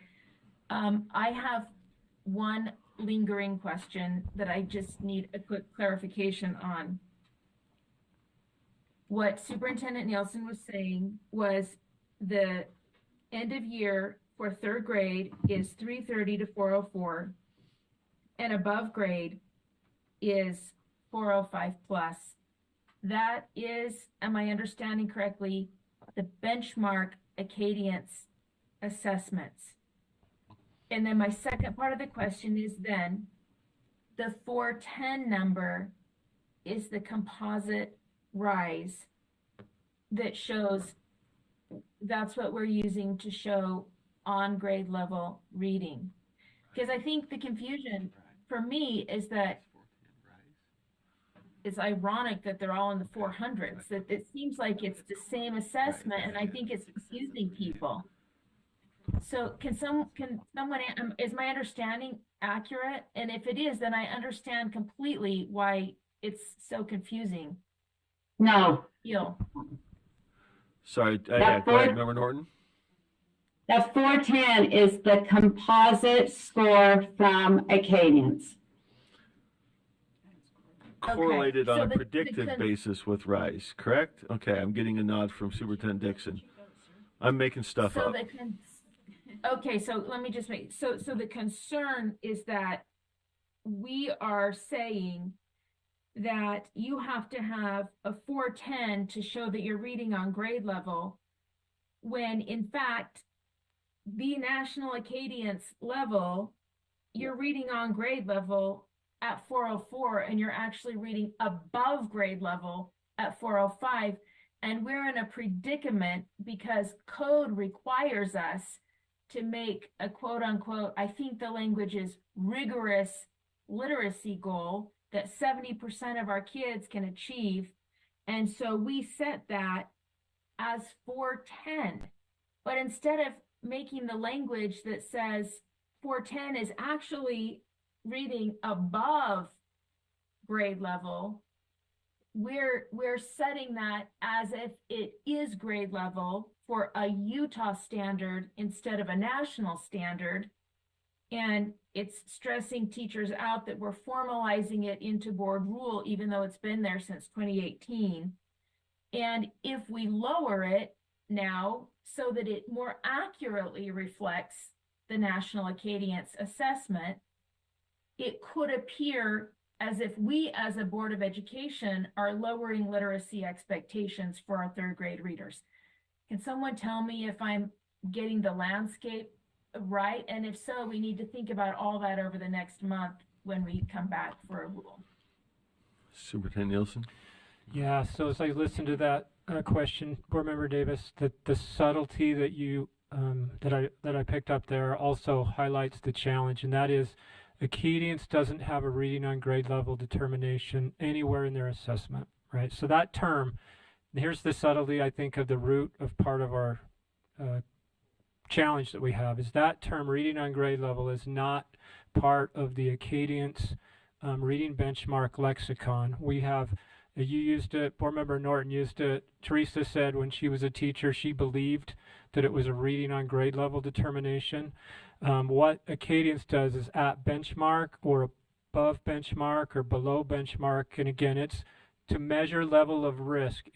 Acadience themselves would not say that their test, the thresholds that they've identified, are designed to determine or illustrate reading on grade level designations. That's been a process that the state board has engaged in previously and determined that this cut score, proficiency scores, just like policymakers do with every type of cut scores that we have, that's not just ACT, for instance, has their own. But even there, the colleges determine what the cut scores are on ACT. And they change, they'll vary depending on the school you're at. So again, using the phrase reading on grade level associated with these benchmark designations, it sounds like is the root part of some of the confusion that we've got. Follow-up, Member Davis? Yes. Okay. I totally understand the benchmark is to ascertain risk. The 410 score is, the 410 though is what we are saying determines if a child is reading on grade level, or is that still part of the benchmark risk discussion? Yeah, the 410 is along the scale from the end of your benchmark, and it falls just above the third grade threshold for above benchmark, right? Because its score is 405. If I'm a student and I use my end of year third grade reading and I get a score of 405, I'm designated as above benchmark for my risk level, but I'm slightly below the threshold that's been identified through that regression analysis study and the subsequent study. Then we've decided to use in Utah for reading on grade level. I'm slightly below the threshold for reading on grade level. So I wouldn't, as a student, I wouldn't be included in the category of students or aggregate data that I submit to the state board of what % of my students are reading on grade level. That answer the question, Member Davis? Where does the RISE assessment come in? Because I thought at the beginning of this conversation, we said that the Acadience was going to be used entirely for assessing risk and that there was a RISE composite. So is it the Acadience composite that's being used to determine the on grade level reading? And if so, we got to get really clear with the language in the rule and in our communication with the field and with parents, because I can see where there's confusion. Yeah, where the RISE comes in, if you remember early on in our presentation, we talked about the RISE standard setting process that was followed, and the language about making sure that the students are in lower grades are on a trajectory to be college and career ready. And remember, the RISE assessment measures the depth and breadth of your ELA core standards, which includes comprehension, as well as a number of other things. So the RISE assessment, as those of you who are in the schools know, is a significant experience for a student to take the RISE test. It takes much longer than it does to have them take the Acadience screener test. So the RISE was used in the analysis in 2018 and then again in 2021 to try to correlate this predictive factor. Chair Moss mentioned this also just briefly ago, a short time ago. Predictive value of can we use this 410 to predict that we also would see a student being proficient in this more comprehensive assessment that's associated with reading, but is much more than a reading test and brings in comprehension in a way that the MAISE test, which is part of the Acadience test, doesn't do. But the 410 is a Acadience number, not a RISE number. Yes. And we're not fabricating it, but we're logically saying that will mean on grade level because all of the risk is gone. Because once you hit 405, the risk for not performing well in the third grade is gone. And so that's why we're saying 410, even though Acadience doesn't label it on grade level reading, we are for Utah purposes. Yeah, the only thing I would correct there is that above benchmark doesn't mean all the risk is gone. It means there's less than a 10% level of risk that the student would need some kind of intervention moving forward. That they would need more than just good quality tier 1 instruction. Got it. All right, Vice Chair Hart. Oh, See where sorry, the Member confusion Davis. is. Thank you. No, go I ahead. was say I got it. I can see how it's confusing and frustrating. Feels like the bar's moving to the teachers, probably. Yeah. Vice Chair Hart. Yeah, so I wonder if we weren't using the risk and sending the risk data home, if that would make it a little bit better. That information is almost information that the teacher needs, because by sending it home, we have to go the extra step of explaining that if you're at or above, you're actually not to your target yet. And I don't think it's that easy to explain that to a group of parents. So one thing is, if all we're doing with Acadians is that it's a risk assessment, then we either use some other way to communicate that to parents, or we don't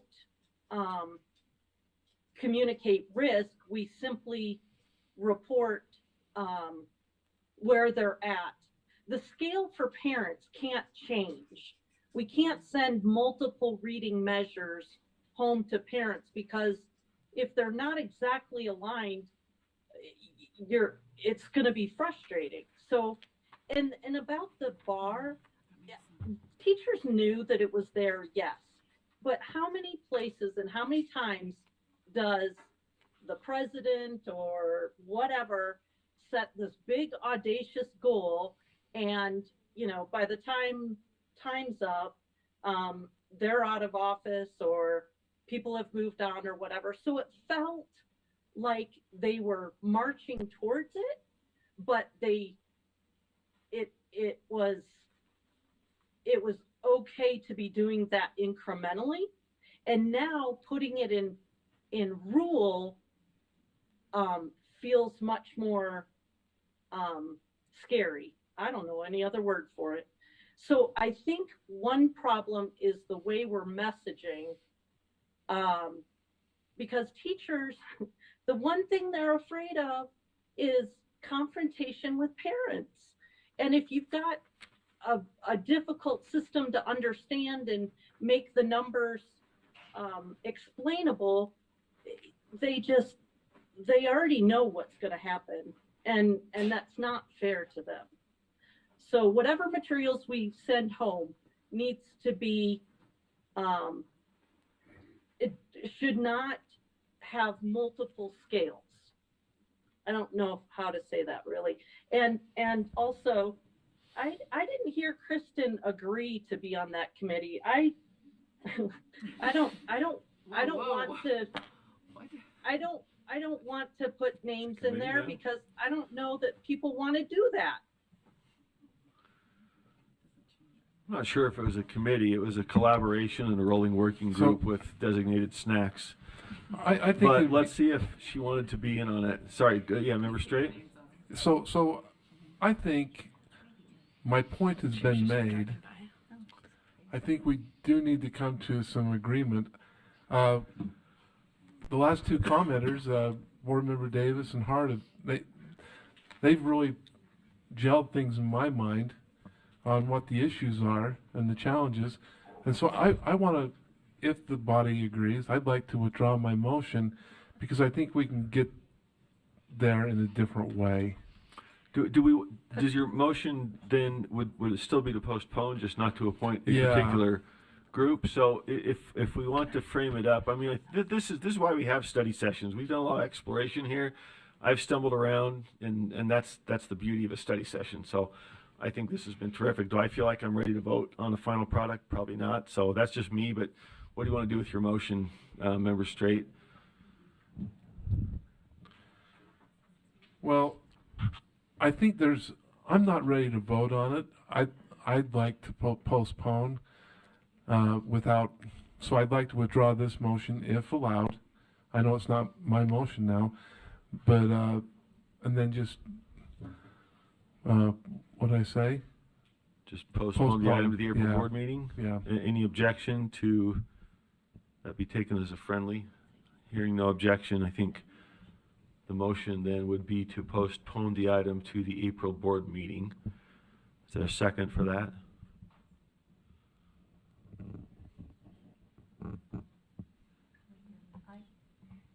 I think everybody wants to postpone, so, or maybe, If so, we would need a second. yeah, but Sarah needs an emotion, or has another. Well, this would be two on the, I know. there's two on now. It's more of a question Well, let's see. to start. Okay, there's a substitute to postpone from the underlying. Remember, Lear seconded? I'll second it. Or did you? I'm not sure. I didn't. For purposes of Did I hear that? discussion, we've got to discuss it. All right. So the motion is postponed until April. That's substitute for the underlying motion. Did you want to speak to that, or did you already speak to it? Okay, so I open it want up, to. Vice Chair Earl. Oh, I'm sorry. did you Member, want to? Member Reel and Vice Chair Earl. I have a question for staff chair. Is having read through this and looking at how the rule has the score included in there, what would happen if we just took the score out? Nothing, right? Because Nothing. it's still, that's So if still the the problem requirement. is that score being in the rule, though, and that's what's causing so much consternation about the rule, then maybe we could take it out, and that would help what Member Norton and Member Hart were kind of talking about, how it's difficult to talk to parents when you're getting differing scores and showing that they're above and then below at the end, above throughout and then below at the end. Removing that score in there altogether, would that cause any issues? And or would it solve the issues that we're currently having in this Superintendent discussion? Nielsen, and then to Vice Chair Earl. Julie? Hi, if I can respond.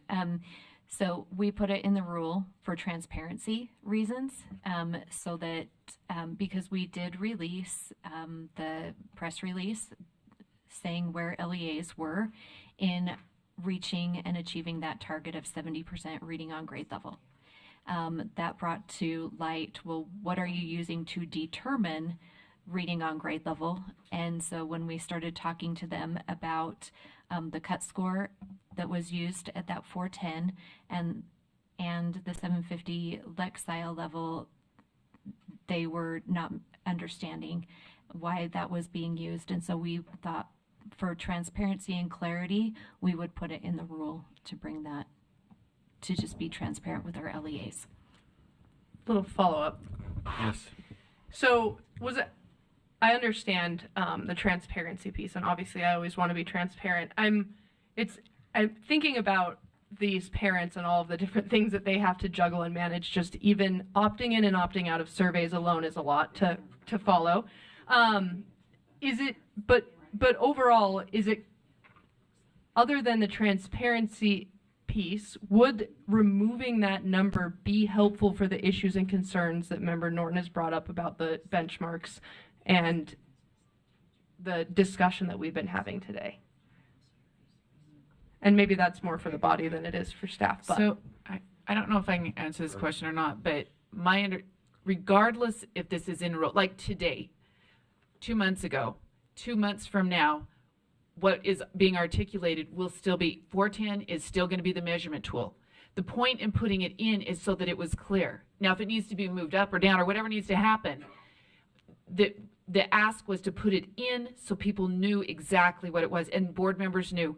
If we don't have it in there, it's still 410. And not only is it 410, it's 410 plus the Lexile number. Does that make sense? That's what we're using right now. And so putting it in here created a very visual of we are using this right now. The number, that's where the rub is. But that rub, even if we didn't do it today, 2 months from now, back 2 months, back 6 months, back 3 years, it still was the 410. I don't know if that makes sense. So just taking it out of here No, that doesn't makes sense. change anything. Why is it 14? That's what we've been explaining the whole, I mean, yeah. My point is it won't change that. And even if we didn't do anything in rule, a year from now it would still be 410 unless we did something different. And that's where I guess we're having the No, I question. So- completely understand what you're saying. Is in addition to the Lexile piece, the part that may be confusing? There has been a lot of, in my understanding, in talking to the field and other entities, removing that piece removes some of that, right? But there's still and I'm just articulating maybe what's already been said, but there's the end of reading on grade level component that is tied to Acadians, right? But it's interpreted different than the benchmark assessments along the way, right? The benchmark pieces. And so there is that confusion there. So when you get to the end of the year and you have a benchmark assessment that says 404 and it says you're doing great, you know what I mean? You're, as far as the risk level, that you're not meeting the 410, that's where there's like, oh, okay, there's the tension, right? But then do we move it down, right? That's where we've been arguing. Do we move that down where we've been keeping the 410 for so many years? And that's where we've actually told the legislature we're going to shoot for this 40% based on that 410 that's been in place? Or do we move that, but then we start messing with our... Yeah. Based on what you're saying and based on the benchmark piece seems to be a bit of it, but I think that I am in support of the motion that Member Straight has to postpone then. All right, further discussion of the motion to postpone, Member Wood? I have a question. A lot of times we've been looking, even when she was referring to the benchmark 330 to 404, seems like everything is a range. Is 410 the bottom of the range? Or is that if you're saying, I mean, none of these do we say, and how often does a child actually hit 410? It's like, hey, you got 410. Is there a range there that we could put in that gives people more, like, they're still there? Or Yeah. Chair, can I respond Please. to that? Thank you. Yeah, we sometimes will refer to that as confidence intervals, where you'll see a range. We do that with Utah Aspire Plus for their predictive ACT score. Usually we'll say, we expect your ACT score will fall between this number and this number. That's part of what the study that we're engaged in the coming months will help us determine whether there's, again, a more effective way to do that. So postponing, I don't know, if I were King Purdy, I might postpone until that study's done. But there's other reasons to advance the rule besides that, besides this number, because this number is in effect, it has been since 2018, and it will continue to be in effect until the board directs us to change that. Okay, any other? I see Member Vice Chair Hart. Oh, you know what? I think Director Thronson wanted to weigh in. Then we've got other board member comments. Are you with us, Jennifer? Yes, thank you so much. I think the piece that, as I'm listening to the conversation, I just want to say thank you for taking 2 hours to talk about this. But as I'm listening, what the issue is coming from the teacher lens around, I've been communicating to parents that your kid is doing okay. And really, the difference between benchmark status and reading on grade level, there's a different way to represent that. And I would love for whatever board members, if the chairs would say who wants to help, to be able to help us to rethink how we communicate to parents. We are required by code to notify parents when their kids are not performing at expectation. And so our schools have been doing that, but they've been doing it around risk, not grade level reading. And we already have cut scores for beginning of year, middle of year, and end of year composite scores that indicate a kid is on track to academic success that are based on the composite scores. So I think we could rethink how we're communicating it to where teachers feel like they're authentically sharing where a kid is at. We have been messaging since 2018. Blue, we want blue. And all those composite scores are at or near blue.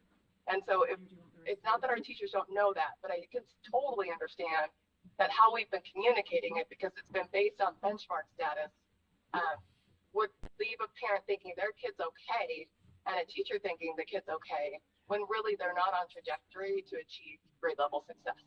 So if the chairs would consider maybe seeing which board members would be willing, outside of this meeting to meet with us as staff, I think a lot of this comes down to how we communicate the expectations. Not that you're looking to lower that expectation or change that expectation, but it's our communication that is lacking. And that's somewhere I think we could all work together to move this work forward, to have high expectations for kids, while also mitigating that with parents knowing where their kids at. Thank you. Thank you, and we've put that on our agenda then to discuss how we might address communication. Let's see, Vice Chair Hart? Yeah, so I mean, hallelujah to what Director Thronson said.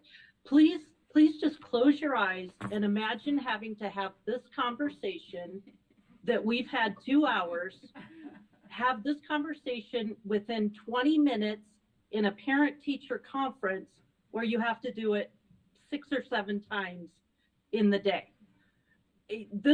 It's so hard for parents. If we don't understand it, how in the world do parents and teachers moralize? They can't separate the work from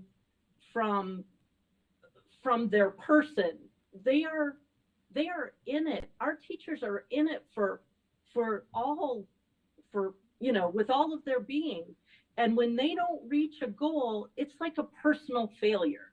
We have to do better at giving them the words they need to say, the resources they need to hit 410. There isn't a teacher out there, I don't think, a decent teacher that wants to lower expectations. The thing is, we have to have realistic education or realistic expectations, and we have to give them the resources. Yes, they can reach 410, but not unless they have the resources. Okay, Member Davis, were you back? Your hand's up. Did you want me to go back to you? Yes, and the communication, we have to figure out a way for the communication, but we also might need to do the hard thing and really make sure this is still what we want to do on scores. I'm looking at the National Acadians, and I'm looking at scores right now, and 280 at the end of 3rd grade is the cut for strategic interventions. So when then it says at benchmark, which is likely to need core support in the classroom, is 330 to 404. Above benchmark, which one would understand your kid's fine on 3rd grade level, is 405 plus. And then we've gone above that to say 410 and above. And maybe the previous boards did that because of the requirement in code to create a rigorous goal. But, when we're out there in the public and they're crucifying us for why are so many of our kids not reading on grade level? Well, because a board prior to us went above strategic intervention, regular intervention in core, went above that, which is above benchmark, and went another level above that. So, if we want to still do that, then let's communicate why we did it and why so much of a percentage of our kids aren't hitting it currently. And if we believe that they can, and we're putting all the strategies in place to help them to do it, that's great. But let's call it what it is, or let's figure out if we definitely want to keep these numbers as our markers and take responsibility for the next 5-10 years for it. And that probably needs to be discussed in the next month with the group of people that's going to be really thinking through this carefully, because we got to own this if this is what we want to do. All right, thank you, Member Davis. I'm not seeing lights, so we have a motion, a substitute motion, I believe, is still before us to postpone. And that was the extent of the motion. The motion is the board postpone this item to the April board meeting Seeing no additional lights, let's vote.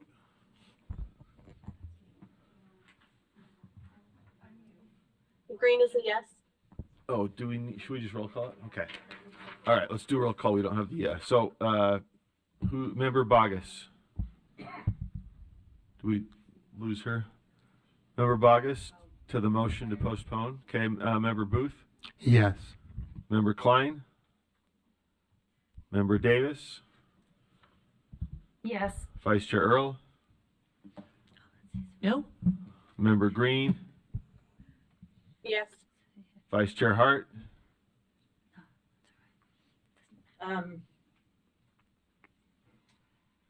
Come back to me. Member Hymas? No. Member Carey? Member Lear? Yes. Member Norton?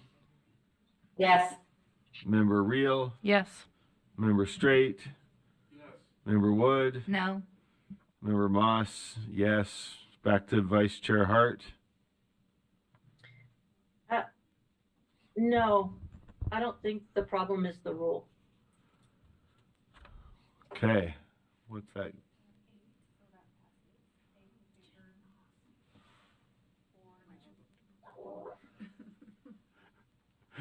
So that motion passes. Well, anybody can reconsider. Motion passes, postponed until April. And I think that is only. Can I make a statement? Can I make a? Sure. I'm raising my hand. Thank you. Vice Chair I Hart. think it's really. Thank you. Thank you for recognizing me. I guess it's a point of privilege, if we're being official. I just want to say, this issue, the problems that we're talking about,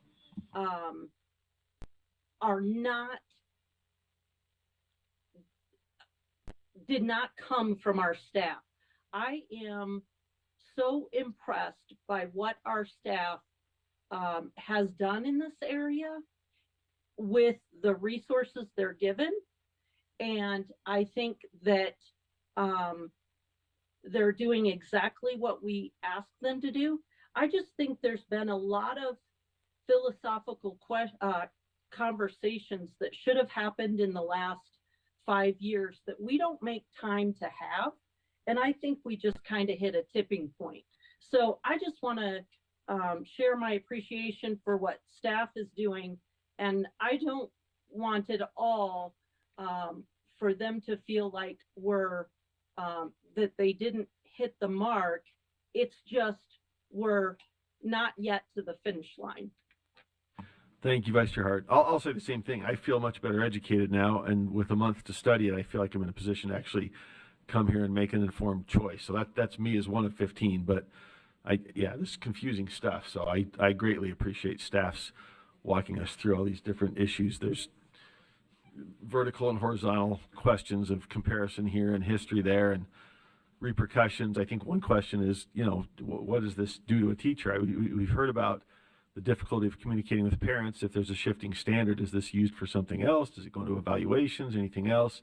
I don't want to ask that because that opened up a whole other can of worms, but it might be something to talk about before April. I don't want teachers to be penalized for having, an adjusted standard, but is that part of the mix? So, all right, thank you for everybody weighing in, and I think that's the end of our agenda. We'll entertain a final motion. Motion to adjourn. Second, all in favor of adjourning, say aye. Aye. Any opposed? Aye. All right.